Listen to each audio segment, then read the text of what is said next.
Donc c'est cela, il y a une sorte de perfection. Est-ce que l'homme est capable, est-ce que vous pensez que les sociétés anciennes avaient une sorte de capacité, alors deux questions, avaient une capacité à créer des structures quasiment parfaites, et deuxièmement, ces structures, elles se sont complètement ancrées dans notre inconscient collectif, et finalement, ce sont ces structures anciennes qui sont réellement actives en nous, et non pas les développements ultérieurs qui restent en surface. Enfin, voilà une thèse.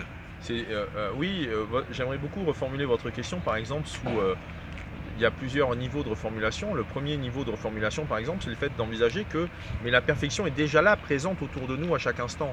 C'est-à-dire que la perfection, dans ce cas-là, c'est une projection de l'esprit, c'est une vue de l'esprit, c'est un jugement ou un a priori dans le jugement où on va dire ça c'est parfait, ça n'est pas parfait.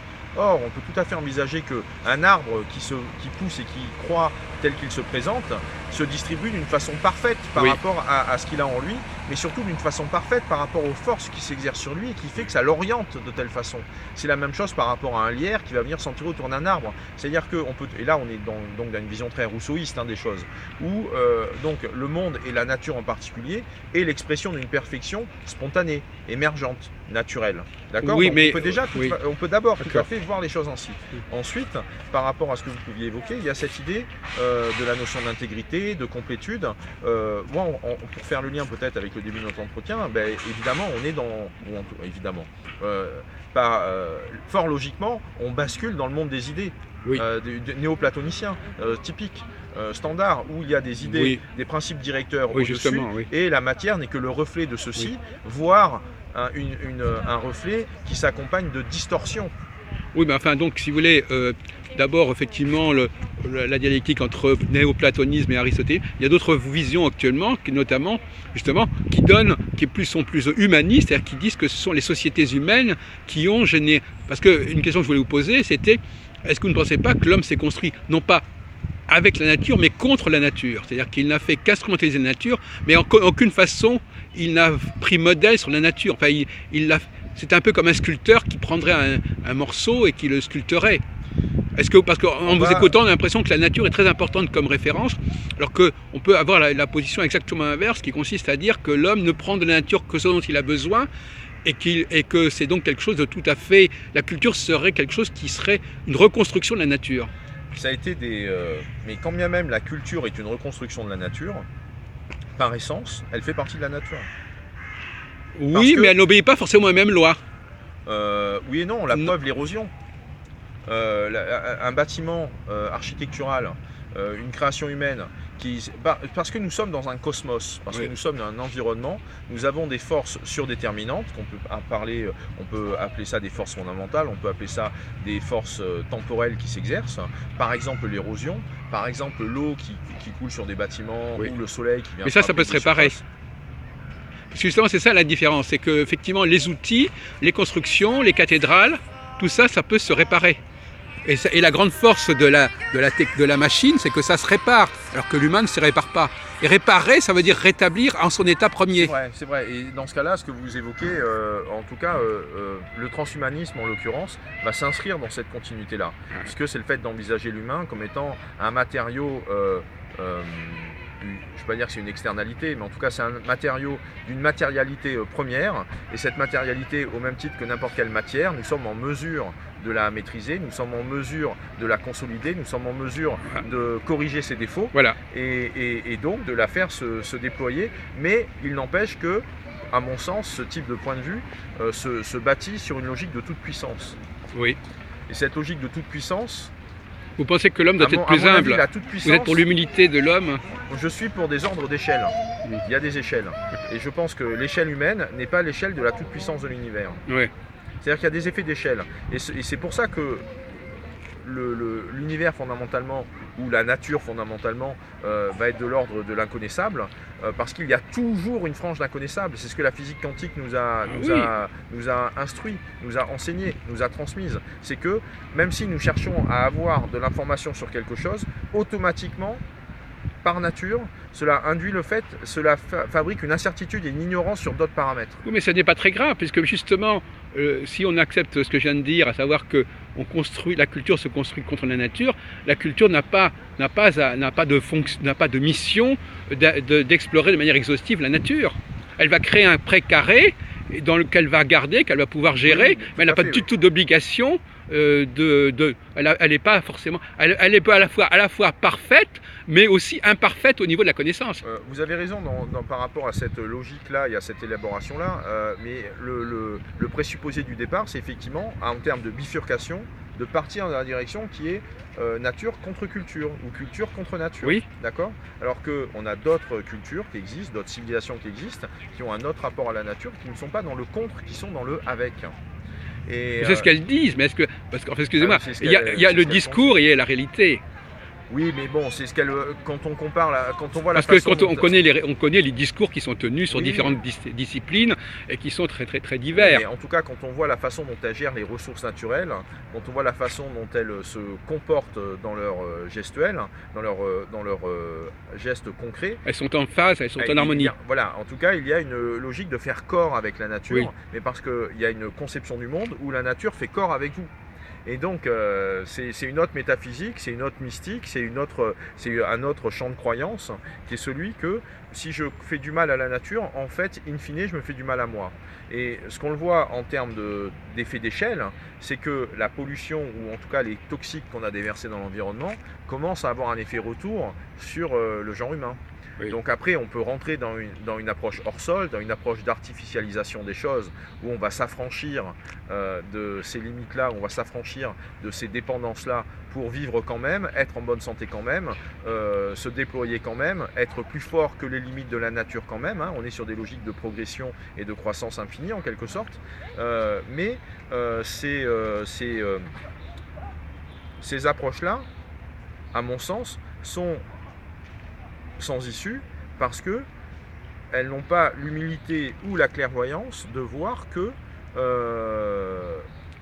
leur conception du monde est biaisée parce qu'ils croient tout savoir alors qu'en fait ils ne connaissent qu'une fraction, ils ne connaissent qu'une partie. Oui, mais comme je vous l'ai dit, c'est pas grave.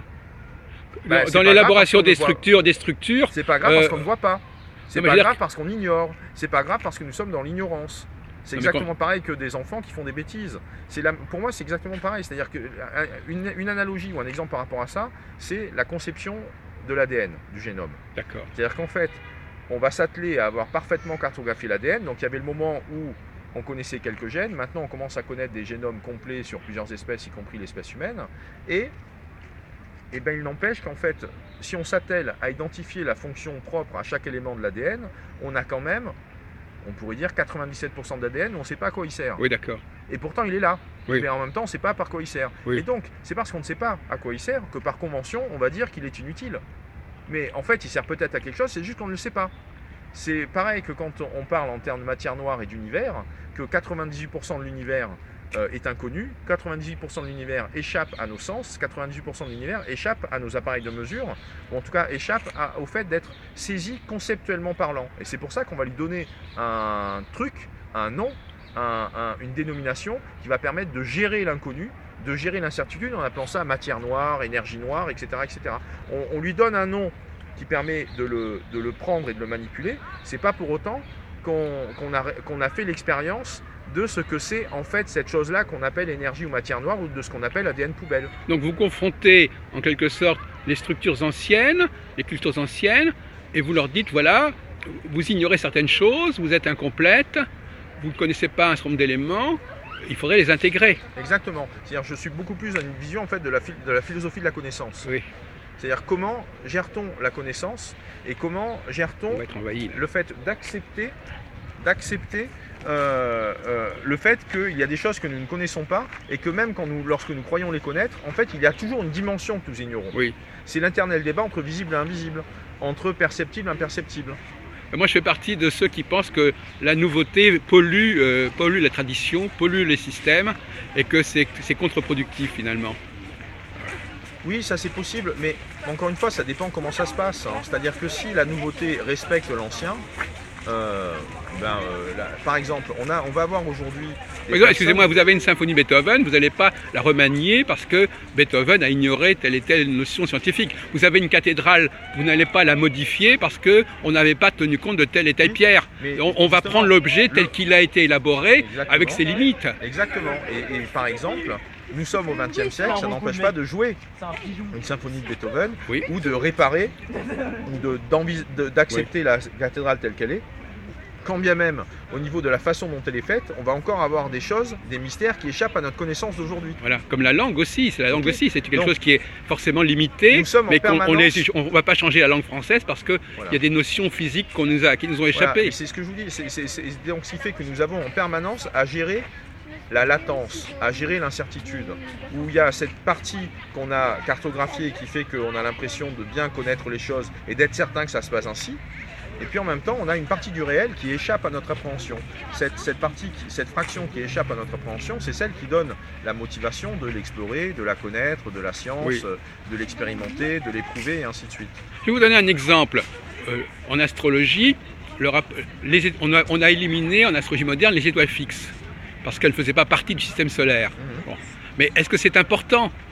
L'important, c'est qu'au niveau visuel, les anciens pouvaient connecter les planètes aux étoiles fixes. Et c'est pas parce qu'aujourd'hui, on sait que les étoiles fixes ne sont pas sur le même plan que les planètes, qu'on doit supprimer le système ou qu'on doit le modifier. Et c'est pas parce que les anciens ne connaissaient pas des planètes au-delà de Saturne qu'il faut les intégrer forcément dans la tradition. Mais ce qui est intéressant L'astrologie est confrontée Ce qui- complètement à ces ce qui- questions. Exactement. Ce qui est intéressant dans ce raisonnement, c'est que ça présuppose une cohérence initiale.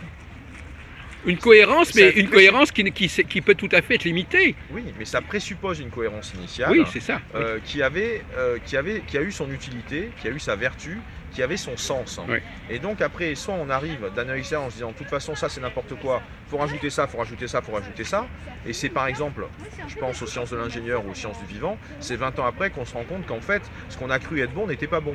Oui. D'accord ? Et inversement. Voilà, et donc c'est pour ça que, avant tout jugement définitif, la conscience, le regard que l'on exerce à chaque instant, et en tout cas l'exigence intellectuelle qu'on peut avoir d'appréhender la chose dans toutes ses dimensions, dans un maximum de dimensions envisageables, me semble être une précaution méthodologique pertinente.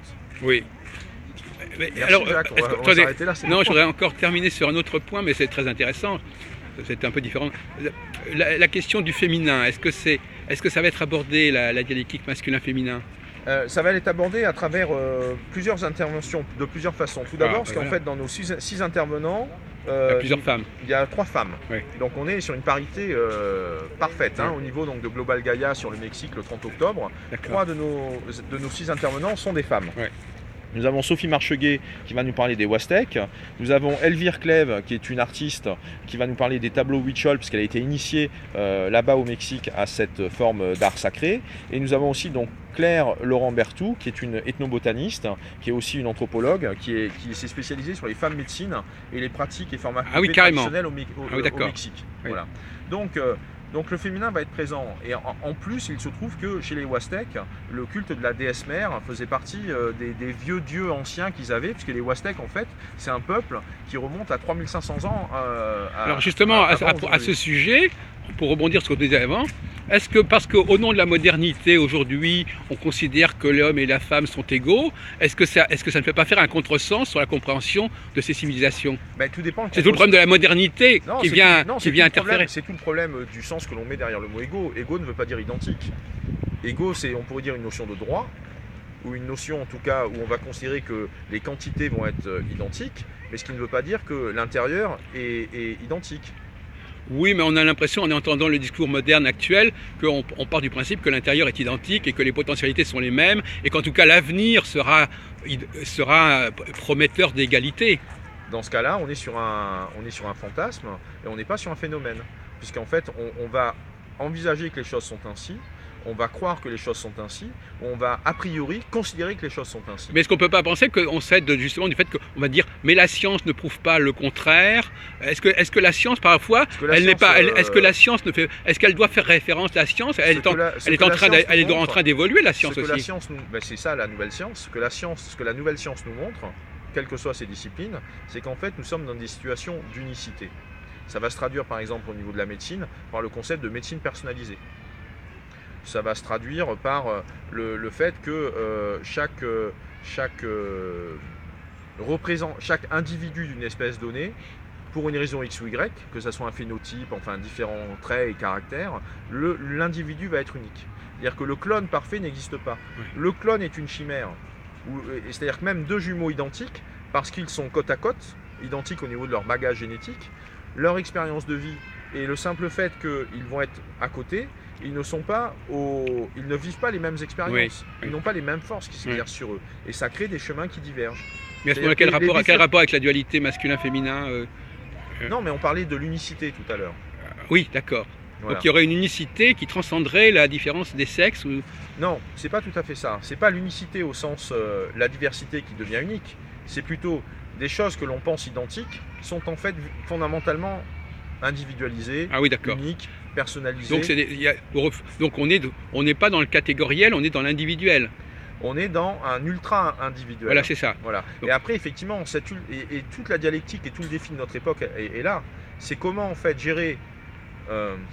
Si chaque chose devient unique, ça veut dire que chaque chose est rare et précieuse. Ça veut dire que chaque chose est véhicule d'une richesse et d'une beauté fondamentale. Et de quelque chose, c'est-à-dire qu'elle contribue à la diversité de la magie de notre environnement et de ce théâtre d'ombre ou de lumière qui chatoie autour de nous. D'accord ? Et donc, chaque chose qui disparaît, c'est une perte.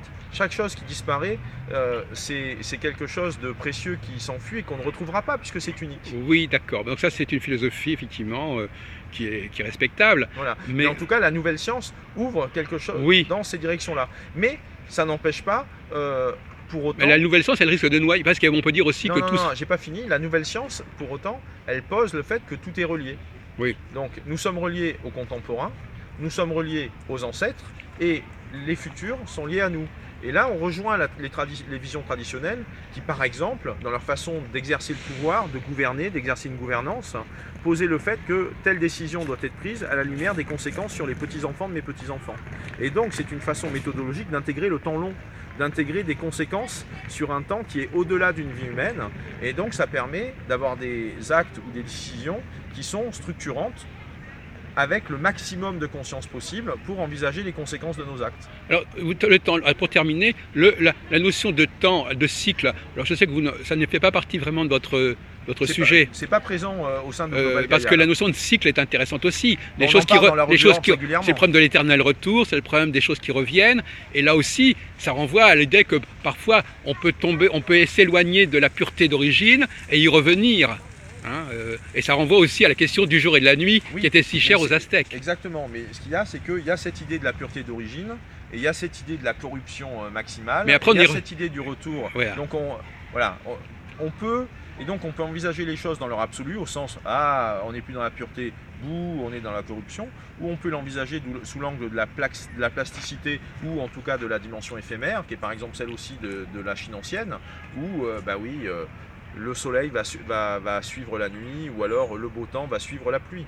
Ou l'été va suivre l'hiver. Le beau temps. Oui. Voilà. Bon, merci beaucoup, Charles Maxence. Merci. Bon, c'était...